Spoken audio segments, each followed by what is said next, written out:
Thiru A Arun MA B.Ed PhD, திரு J Vijay Prakash BA DTED,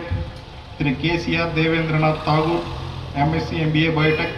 திரு V Munusamy MAG மலர் வணிகம், திரு R Rajesh RR mobile Selankuttai,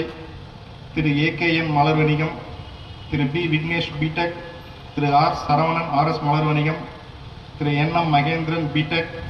திரு R Murthy RM fruits, திரு S Vinod BCom BL, திரு D Srikumar, திரு எஸ் விவேக் BE, திரு சரண்ராஜ் மெரைன் இன்ஜினியர். மாலை 6 மணிக்கு சர்க்கரை பொங்கல் பிரசாத விநியோகம் வழங்குவோர் திரு ஏ சிற்றரசு மலர் வணிகம் தீர்த்தகுளம், திரு எம் ஜெயராஜ் MC, திரு ஜி பார்த்திபன் MC JJ மலர் வணிகம், திரு பி வடிவேல் முதலியார் முன்னாள் அறங்காவலர் குழு தலைவர், திரு எஸ் வெங்கடேசன் ஃபைனான்சியர் தீர்த்தகுளம், திரு எம் தாமோதரன் பூக்கடை, திரு எம் ஆறுமுகம் மலர் வணிகம்,